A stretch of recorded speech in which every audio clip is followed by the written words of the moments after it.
A'udzu billahi minasyaitonir rajim. Bismillahirrahmanirrahim.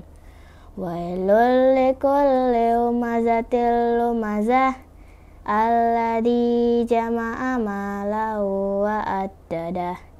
Yahsabu anna malahu ahladah. Kalla la yumbadanna fil hutamah. Wa ma adraka mal hutamah. Narullahil muqadah. Allati tattali'u alal afidah. Innaha alaihim muqsadah.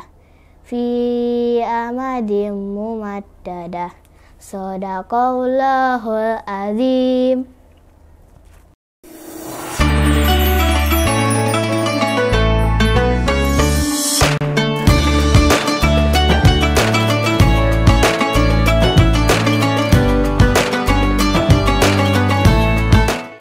Assalamualaikum warahmatullahi wabarakatuh.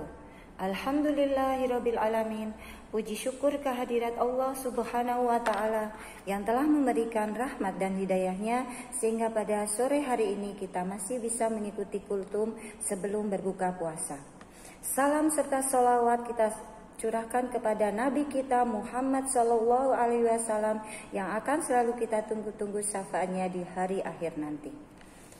Bapak, Ibu, dan anak-anakku yang dirahmati Allah, alhamdulillah hari ini kita sudah memasuki Ramadan ke-10.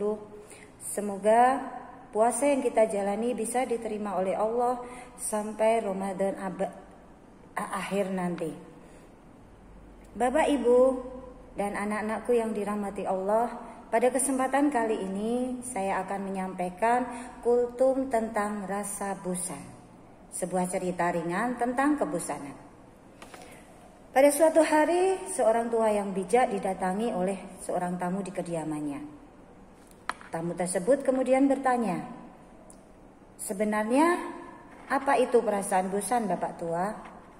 Bapak Tua menjawab, "Bosan adalah keadaan di mana pikiran menginginkan perubahan, menambahkan sesuatu yang baru, dan menginginkan berhentinya rutinitas hidup dan keadaan yang monoton dari waktu ke waktu."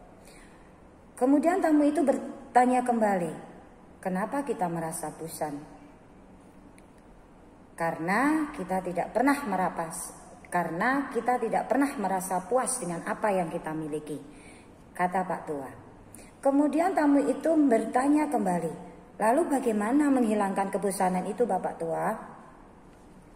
Hanya ada satu cara, nikmatilah kebosanan itu, maka kita pun akan terbebas darinya. Bagaimana mungkin bisa menikmati kebosanan? Pak Tua menjawab, "Bertanyalah pada dirimu sendiri. Mengapa kamu tidak pernah bosan makan nasi yang sama rasanya setiap hari?" Tamu tersebut menjawab, "Ya karena kita makan nasi dengan lauk dan sayur yang berbeda, Pak Tua." Kemudian Pak Tua menjawab, "Benar sekali anakku.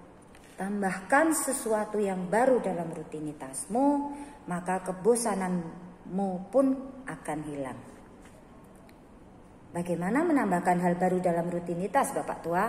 tanya tamu tersebut. "Ubahlah cara melakukan rutinitas itu. Misal, kalau biasanya kamu menulis sambil duduk, cobalah menulis sambil jongkok atau berbaring. Kalau biasanya membaca di kursi, cobalah membaca sambil berjalan-jalan atau meloncat-loncat. Kalau biasanya kamu menelepon dengan tangan kanan, cobalah kamu ambil tangan kiri atau mungkin juga bisa dengan kaki, dan seterusnya." Lalu tamu itu pun pergi. Beberapa hari kemudian tamu itu mengunjungi Bapak Tua itu lagi. Tamu tersebut bertanya, "Pak Tua, saya sudah melakukan apa yang Anda sarankan. Kenapa saya masih merasa bosan juga?" Lalu Pak Tua menjawab, "Coba lakukan sesuatu yang bersifat kekanak-kanakan." "Contohnya apa, Pak?" "Mainkan permainan yang paling kamu senangi di waktu kecil dulu." Lalu tamu itu pun pergi. Beberapa minggu kemudian tamu itu datang lagi ke rumah Bapak Tua. Pak Tua, saya melakukan apa yang Anda sarankan. Di setiap waktu senggang, saya bermain sepuas-puasnya semua permainan anak-anak yang saya senangi dulu. Dan apa yang terjadi? Keajaiban pun terjadi, Pak. Sampai sekarang saya tidak pernah bosan lagi. Meskipun di saat saya melakukan hal-hal yang dulu pernah saya anggap membosankan. Kenapa bisa demikian ya Pak Tua? Sambil tersenyum, Pak Tua berkata, segala sesuatu sebenarnya berasal dari pikiranmu sendiri, anakku. Kebosanan itu berasal dari pikiranmu yang berpikir tentang kebosanan. Saya menyuruhmu bermain seperti anak kecil agar pikiranmu menjadi ceria. Sekarang kamu tidak merasa bosan lagi karena pikiranmu tentang keceriaan berhasil mengalahkan pikiranmu tentang kebosanan. Segala sesuatu berasal dari pikiran. Berpikir bosan menyebabkan kau bosan. Berpikir ceria menjadikan kamu ceria. Nah, Bapak, Ibu, dan anak-anakku semua, dari cerita di atas bisa diambil pelajarannya bahwa segala sesuatu itu berasal dari pikiran kita sendiri. Kalau kita memikirkan sesuatu dengan berpikir yang positif, maka akan mempengaruhi aktivitas kita yang positif. Namun, kalau kita berpikir secara negatif, maka kita pun akan merasakan kehidupan kita selalu tidak baik atau buruk terus. Jadi, marilah kita mulai selalu berpikir positif agar dalam aktivitas kita juga selalu positif pula. Demikian kultum yang saya sampaikan. Semoga ini bisa bermanfaat khususnya untuk saya dan juga untuk Bapak, Ibu, dan anak-anakku semua. Kurang dan lebihnya saya mohon maaf dan tidak lupa saya mengucapkan selamat berbuka puasa. Wabillahi taufiq wal hidayah. Wassalamualaikum warahmatullahi wabarakatuh.